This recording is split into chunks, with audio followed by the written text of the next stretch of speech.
Good morning again, YouTube. Today I'm in Wilmington, Delaware on Amtrak, as you can see. They've ordered two new, they're called double brooms, basically like a regulator from my previous videos, except there's no plow on the front end. This is one of them. The other one is right in front. It's a pretty simple machine. You have a broom on the rear.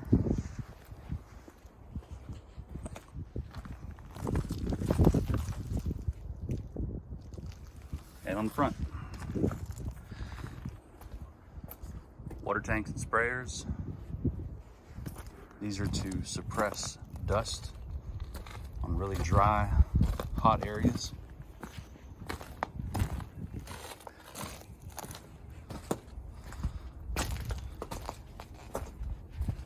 It also has these little, I'm trying to think of what they're actually called. I'll have to look in the cab and see what they're labeled as. But basically it's just a little plow blade that is meant to just sweep a little bit extra off the lip.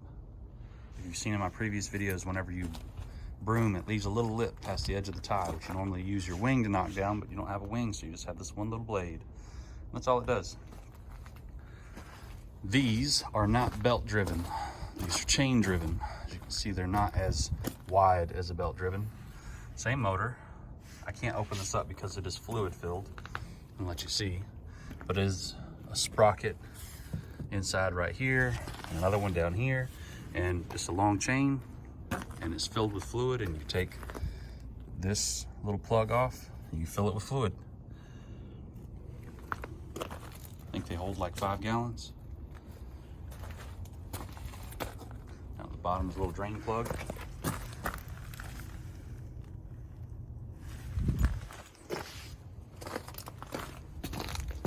There's a broom. Works the same, it's just a different process. This has what's called a cement broom. If you'll notice, there's an extra plate right in the middle with extra bolts in it, not like the outside here.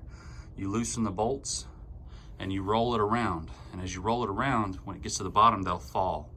And it extends it out because cement ties have a curvature, and the bottom of the cement, or the middle of the cement tie, is lower than the rest of it.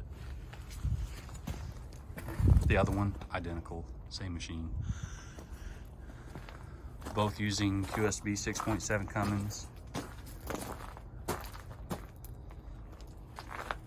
These have a pump divider instead of what you're used to on the regulators, where their pumps are all in one straight line. This one has these two in a straight line, and then a second or a third one technically off to the side here.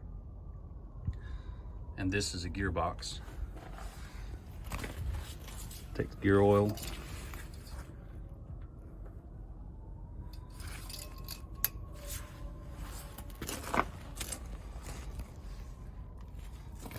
Heater valves, they're on. Should be one there. Should be another one right here. Yep. This one's on as well. That way the heater will work, because it is getting chilly up here in November. There's your maintenance chart. Have all your daily maintenance, your weekly maintenance, monthly maintenance, every 6 months. If you notice, it goes by the picture, letter D, W, M, and a hexagon. So you look up here, number 2, D, H, O. Come down here, number 2, daily, check hydraulic oil level. The HO stands for hydraulic oil, as it says down here. HO, hydraulic oil grade, ISO grade 46. All right, so this is an in service, so we're gonna go over this machine. Let's go ahead, turn it on. Okay, we'll walk around, check hydraulic oil. Good. See in the side glass. Make sure you see. Good. Walk around. I've already walked around this machine 2 or 3 times.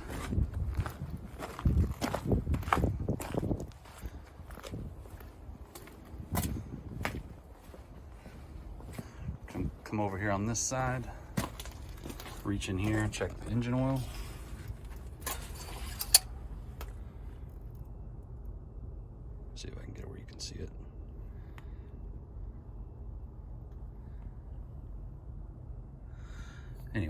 I'll just lay it down and point to it.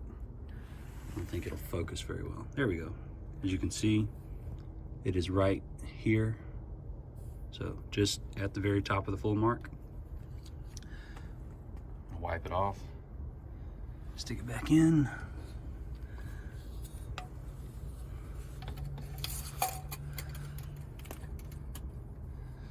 Okay, check the coolant level.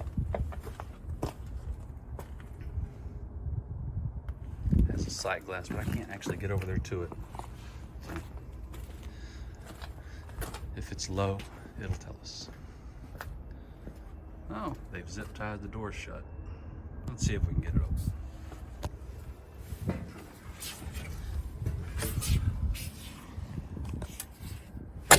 Yep, it works. Daddy always said, don't force it, son, just get a bigger hammer.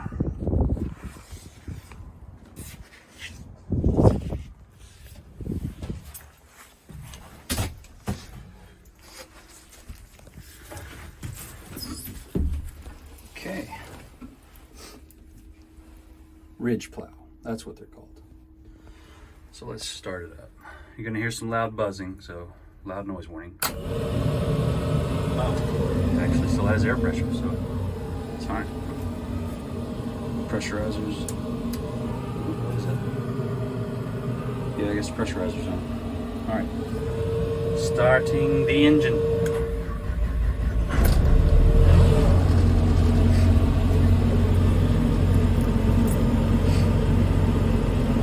Okay. Check our engine over. Fuel level's not up to this. It has its own separate fuel gauge. Set at 900 RPMs. Coolant temp 66 degrees Fahrenheit. System voltage, there we go, 28 volts. Full pressure 53 PSI. 5.4 hours, brand new. Def level 58%, that's all good. Check the faults. No faults, that's always good. Okay, this thing is loud. It should be turned off.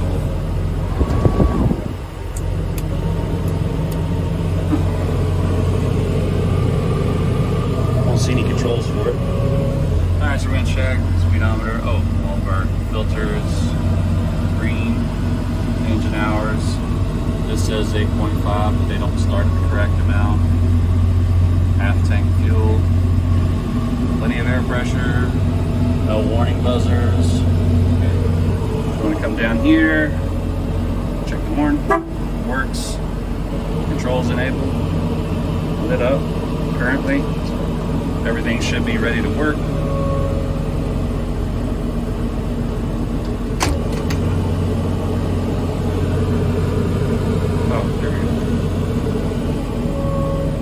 This one I find confusing, to me at least.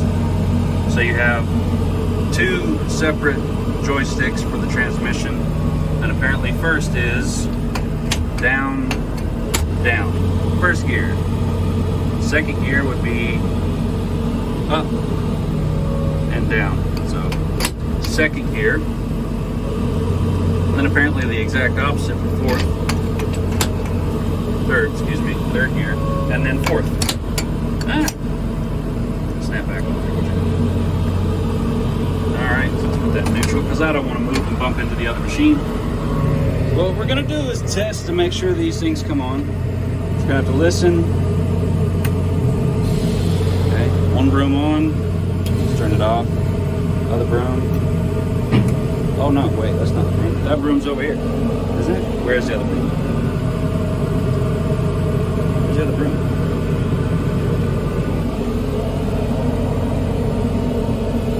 I'm missing something.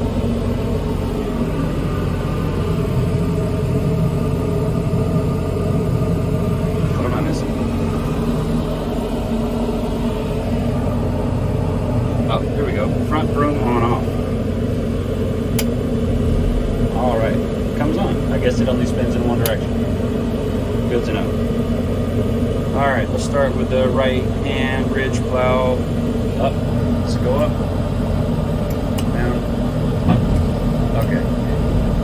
up and down. I'm not gonna go out there and unpin it.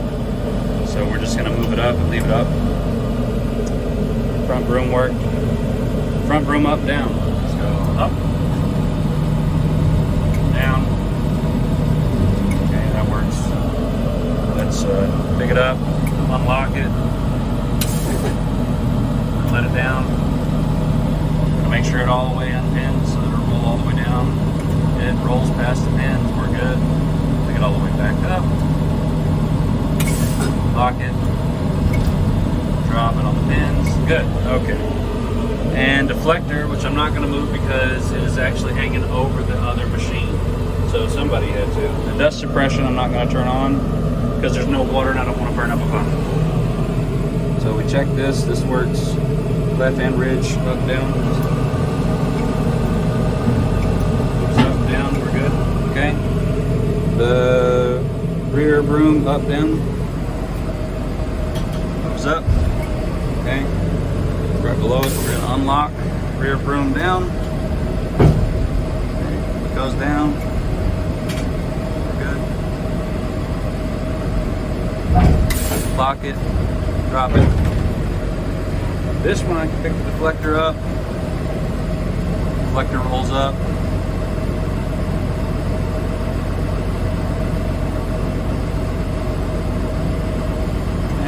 Leave it up. I'm not going to move it because they had to drive it to get here. I'm not going to mess with the travel direction reversal. I am going to push this down and make sure that it disables everything. Okay, it does. Okay. And, oh, this one also has a backup camera. I don't know why you can't just turn around, but it has a backup camera. It also has a rear view mirror. Air conditioner, Visionaire, they work great. Let's see what it looks like on the inside.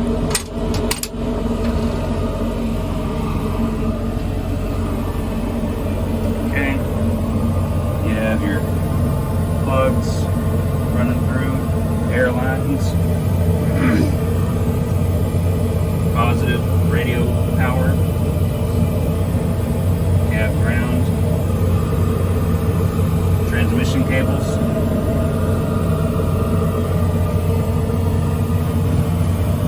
brake pressure sensors, circuit breakers, main power, engine harness. All this runs under here. See all this lovely stuff.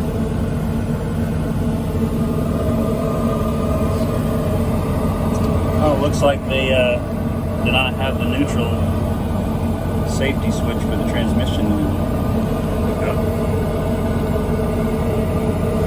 12 volt converter to drop from 28 to 20 to 12 volts. That way you can put power out here for a radio or your cigarette plug, 12 volt plug-in, that kind of stuff. Over here. This one has a +1 system, which I thought when I looked at the coils on the valve bank. Diodes. This is your travel alarm timer. It's the timing relay. Set them up, adjust them, and then whenever you start moving the machine, it starts moving. It starts beeping your travel back up deeper. All right, let's close that up. What else? Don't light. Yeah, boring. Okay. Everything else. Wipers. Wipers, lights, travel lights, work lights. Okay. And just the thing on the back. Comes with some spare filters. Oh, these wipers have washers, or at least that one does. First aid kit, fire extinguisher, jump seat. Live track signs. Let's get turned around here. All right. For when you're going to operate with the door open, you slide this guy out, drop it in there. Danger, live track. Anyone who's ever worked railroad or been around the railroad, has been around anything with a broom on it, trust me, you do not operate this with that door open, so this is kind of useless. The idea of this particular thing is the FRA believes that if that's there, it'll remind you that when you're working next to another set of tracks, that you won't step out into an oncoming train. Little do they know that won't stop anyone. Okay, let's turn this off. That makes too much noise. And emergency pump. I'd have to turn it on, and that gets kind of loud, so you probably won't even be able to hear it. But it's an electric pump that allows you to raise your functions up so that they can be pinned up so that you can drag the machine in the event of an engine failure or a pump failure. Parking brakes. They don't work right now because the key is off, but pull that up, release the parking brake, E-stop. I guess I could test out the E-stop. Okay, Murphy display, booting up, hit E-stop, and dead. It works. Turn the key off, raise E-stop. We're good to go. Turn the key on, make sure. Yeah, we're live. Okay. So much other stuff here. I just kind of want to walk around and see what all we have. I know some of the stuff you guys don't see or care about. Some of it you don't. Some of it you do.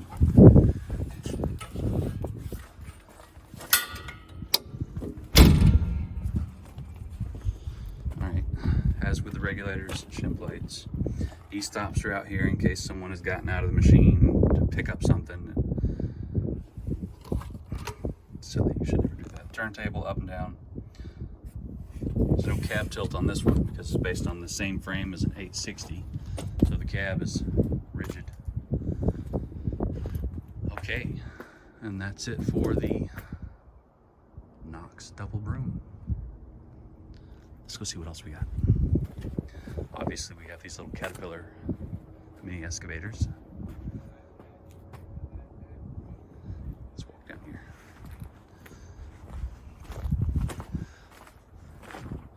Now this one has thrown me for a loop. It's a Kershaw plow on a regulator and a Nordco broom.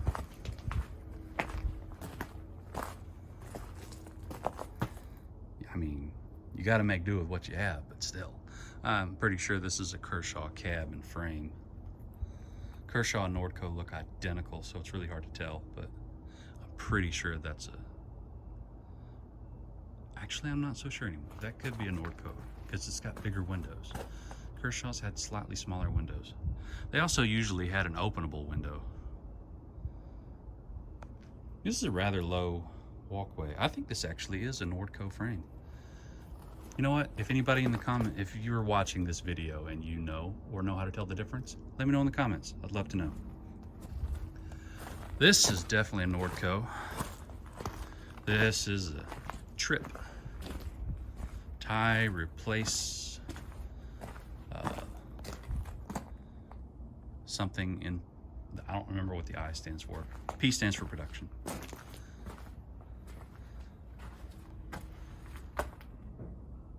Missing some parts. Actually, is this a trip? This may not even be a trip. What is this? Rail clamp? Yeah, okay. It is a tie pusher. It's just missing all the hardware. This definitely has a nipper feature. Nipper, it's a weird word. I don't know why the railroad uses it, but that's the word they use. Kind of like when they use a sledgehammer, they call it a maul or a Monday maul. So this is a nipper. All it is a little plate that they can angle and adjust it, and they'll drop it down, and it literally just makes sure that all the ties are in the same straight line on one side before they spike them down. See how much I can figure out on this machine. I'm not super familiar with them. I've never ran one. And clearly they've run this in some rough areas if they've had to cover any and all windows to keep people from busting them out and stealing stuff. They'll probably do the same on these before it's over with. Anyway, so front wheels, frame. It's got a big tall frame. Toolbox. nipper plow, I think is what they call it. Yeah. That's the one thing I don't like about these Nordcos, is that they use these Vicker valves, and these DIN plugs just, they're dry rot. Like, I'm not gonna pull on that to show you, but you grab that and pull on it one good hard time and it's just gonna crumble. And that's a Nordco. That's what they use. And then they use these little junction blocks. We use something very similar, so, except ours have more wires in them. Anyway, but yeah, you got this little tiny cable, runs around, loops up, and goes into this plug, and then it's this huge cable for no reason. I don't know. This must have been an earlier model trip machine. It's got a lot of other features that I don't see. So this is for when you need to slide ties forward and reverse a little bit.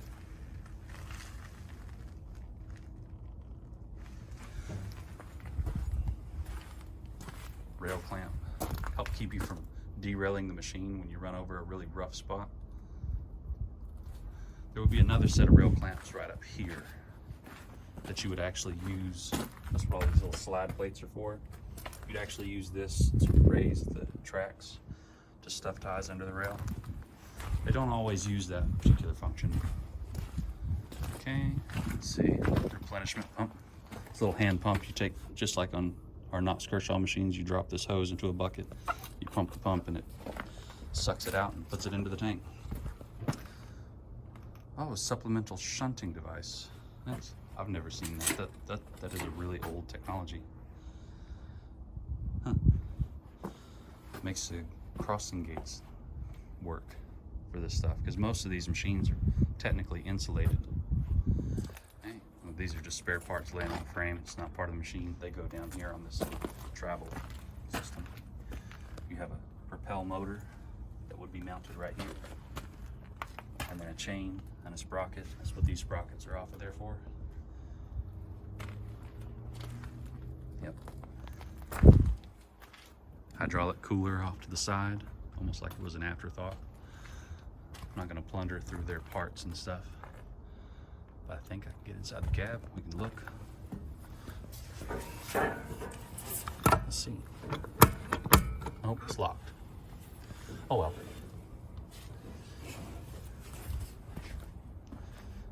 This side is just like the other side. Big fuel tank right in the middle. Does this work both sides? Replace ties on both sides. This is what your travel propel looks like. It's all covered up. What else do we have over here? Ooh. This is an anchor. Let's see, is it an applicator or remover? It's really hard to tell. They look very similar. It's got to be a remover because there's no hopper full of anchors. So this one's going to be really hard because I don't have access to rail that you can see the bottom where the ties are. But they put these little clips on either side of a tie, and it's called an anchor. It keeps the ties from being able to slide forward and reverse with the vibration of the trains and everything that rolls over it. And essentially, this little Nordco machine here, when you're replacing ties or rail, actually when you're replacing ties, when you're replacing rail, you do it a very different way. You'll knock those anchors off. And this machine would be able to drop down and knock those anchors and remove them. And then you come behind it with a magnet and you pick them up and you put new ones on. So these are, the outside here is what makes contact with the anchor. This is a guide, I believe. I could be entirely wrong, and if I am, again, let me know in the comments and I'll make a modifications. This is a tie nipper. It grabs the tie and lifts it up. It's not really necessary on a anchor knocker. No, this is not a knocker. I'm definitely wrong. This is not an anchor knocker. I don't know what this is.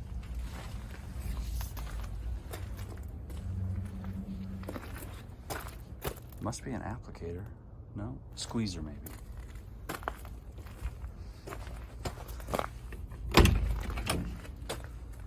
Let's see if we can get in this one. Take a look around. You got your 2 operator seats. Each one has propel and brakes. Work head, dual operator mode, left operator, right. Let's see, can read some of that.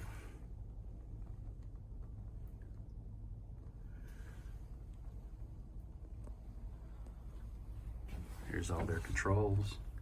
Just have so many switches and buttons just to do little stuff. Why does all this have to be so vast? Let's see. Okay, yeah, it is an applicator. Apply clips, remove clips. Oh, it's both. That's why I don't recognize it. Huh, that makes sense now. You can knock clips off or put clips on. Turn that off so they don't kill their battery. So let's see, in these, hydraulic filter, turntable cylinder, have your, sorry, my hard hat's rubbing up against stuff. Have your speedometer, engine controls. And these do not belong to my company. I am not going to start them up and start messing with stuff without permission. You know, you have your hydraulic temperature, warning buzzer, engine hour. So this is a brand new machine too. Nice. It looked at fuel.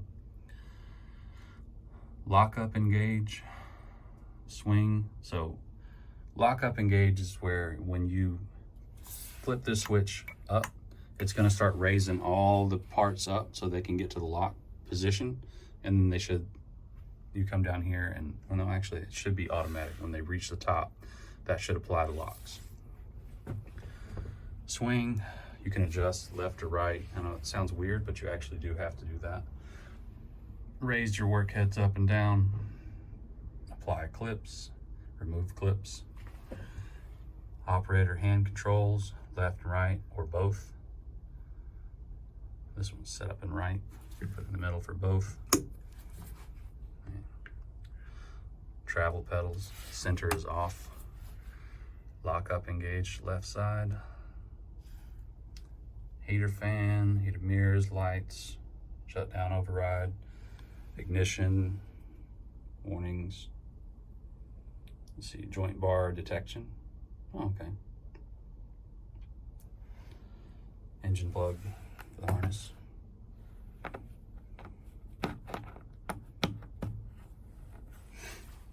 Propel speed. Engine speed, high and low. Pump. Oh yeah, if that's off, none of the functions work.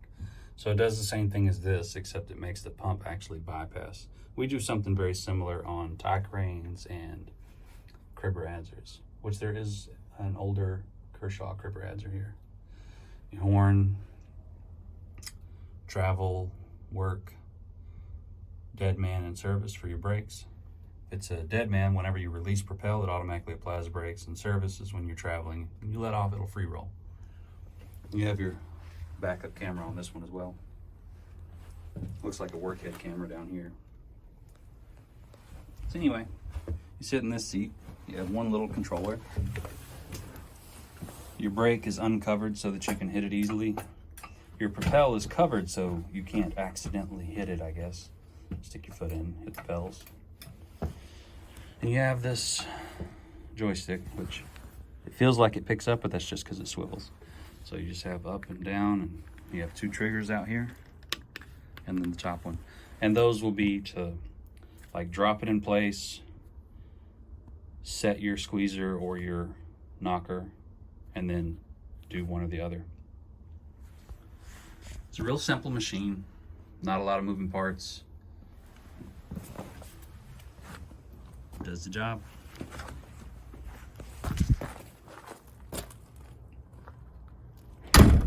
Close that up. Looks like they have 2 of them. Little machines like this, they come with little bumpers on the front and back, usually. Like, that's an old tie crane. That's a really old tie crane. I believe this to be an old Kershaw.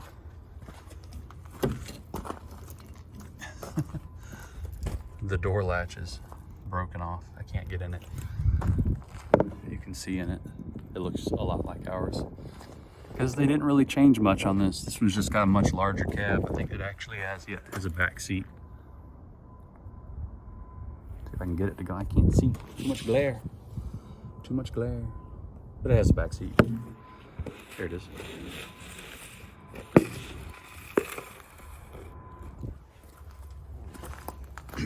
This one's definitely not in service anymore. They've removed part of the workhead. This is what machinery looks like when it gets old. It's leaked 100 times and never been cleaned off. Paint's all faded. This is one of ours. Knox Kershaw. This is what we used to make. This is an 875. So this is gonna have joysticks. I don't know if you can see them. I'll go around the other side, maybe a little less cool. No, we'll just open the door. There's no lock on it. So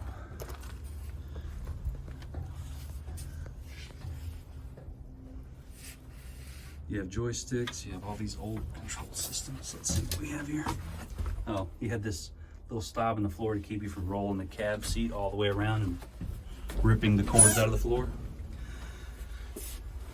You have your engine throttle, your service brakes, parking brake over here, forward and reverse, electric transmission shifter, just like we still use. These are all air valves. So everything on this is going to be air over hydraulic. So your broom up and down, broom lock, all this stuff. It's hydraulic valves under the machine, but every bit of it's controlled by air.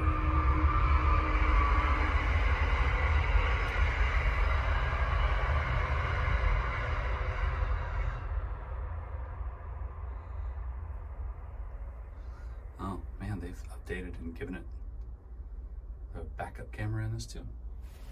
Or maybe this is actually some of those anti-collision systems. So they make these sensors. And it uses a little GPS pickup like this. Yeah, I believe that's what that is. And it tells you how far away you are from the next unit.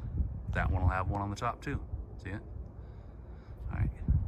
And it makes sure that if you're getting too close, or if you're on a path where these two machines may collide, it'll start making all kinds of alarms and beeps and everything. The idea is to keep operators from getting complacent and running into other machinery.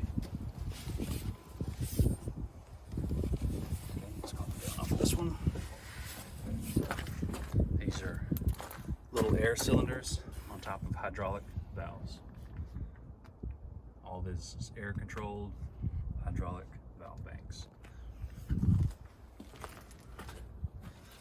It's the same 6-speed transmission that we still use. Same travel motor. This is an older with a split design, just like on the double brooms were. Same 90 series propel pump, different pumps. I believe that is a Vickers pump that we don't use anymore. We currently use Belgians.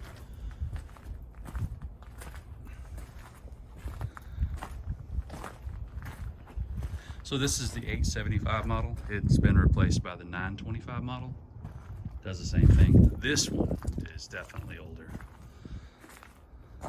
That is a very old-fashioned, what's it called? Platform plow. So this is for plowing near platforms. This setup still works great on main track. Not as well as these plow setups will. There's no articulating doors for this kind of stuff. If I'm not mistaken, this is a Kershaw, not a Knox Kershaw. And it works the same way. You know, you're scooping ballast up or plowing it out. You just don't have the inner support to pull large amounts without tearing something up. But if you're plowing next to a platform, you don't need all that. You need narrow.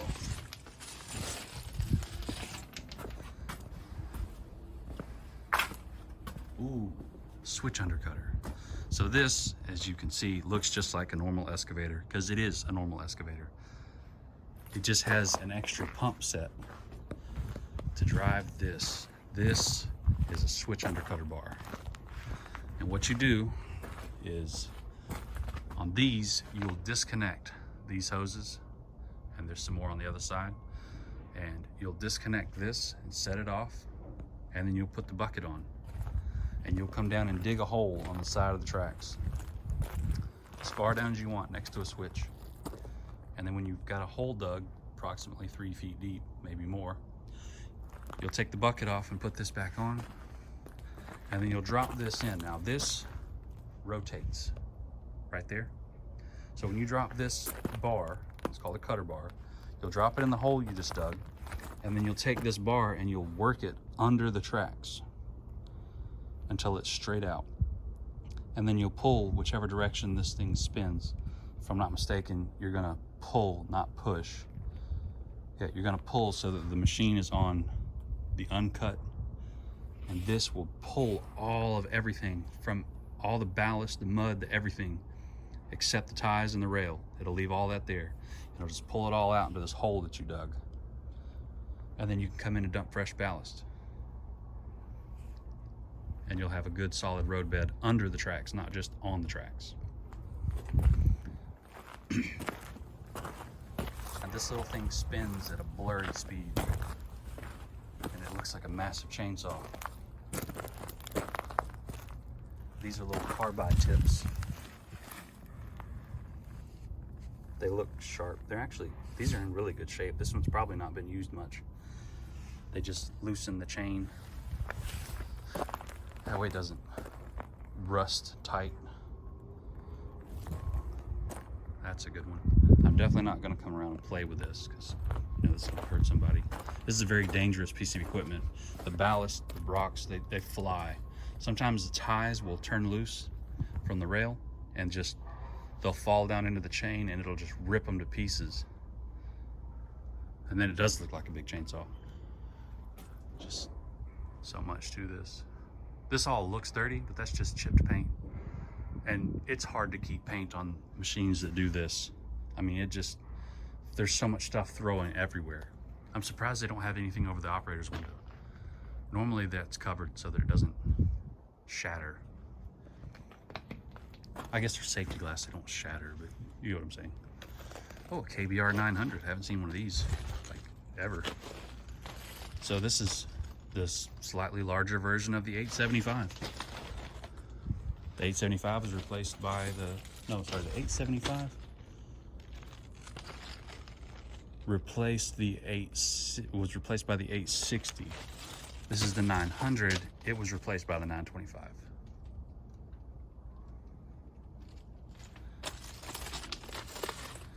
Again, same thing. This one's gonna have the same operator seat as in the 875. All the same air controls. The difference is this one has a tiltable cab, just like on a 925. Same wing. This one has an extendable plow, so you can plow next to a platform. Same air. Yeah, these are air controlled cylinders for hydraulic valves. This plow, instead of being on a straight up and down, it's on like a swivel setup. So it's kind of dangling. They're kind of neat. They look weird. A lot more moving parts. Not as durable as the plows we currently use. Oh, what is that? I think that is an on-track switch undercutter. So this is technically, by the way, an off-track switch undercutter. Let's go over here and see what else we have.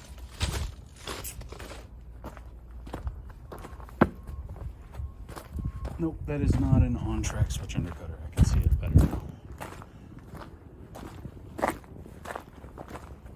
You can see they have plenty more equipment over here. I'm not gonna go over and look at all that.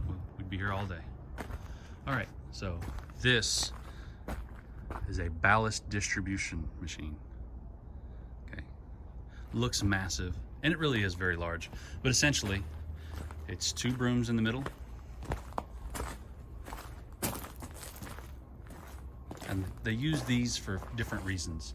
You could dump ballast on one area and then broom it into another broom, and then broom it onto this belt, and then put it into another ballast car so that you could dump it somewhere else.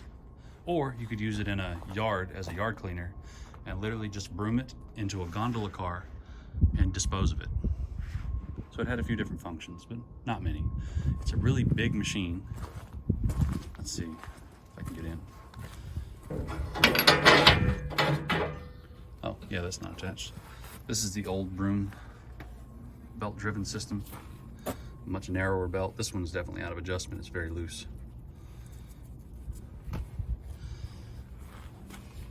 But yeah, they have a lot of good old equipment here.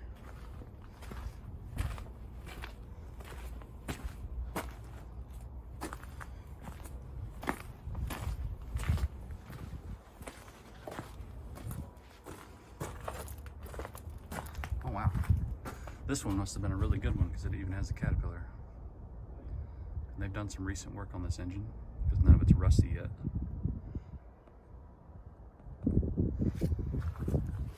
So anyway, I know a lot of the stuff in this video is very vague. Some of you will know what some of this stuff is. Some of you won't. This one, if you've watched my previous videos, you'll know what it is. This is a very old model cribber adzer. It's called a cribber adzer because it adzes the top of the ties and it cribs in between the ties. You have to do both when you replace the rail. I have another video on my feed if you want to go back and look at a KKA 1050 and see exactly what this machine does a little more in depth. This is definitely one of ours. This is going to be a KKA 1000. Yep. So you can see it, KKA 1000. This is the older model. Smaller cab. As you can see, you can't work on anything under the cab. Still has the same water tank. Everything is the same. It does the same. Just the 1050 is much bigger and more powerful.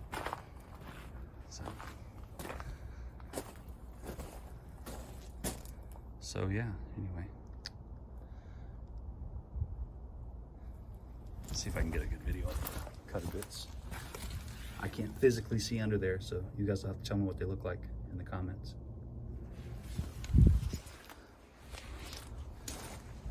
And your cribber. Oh, this one's going to require tools, so you'll have to look at it from under here.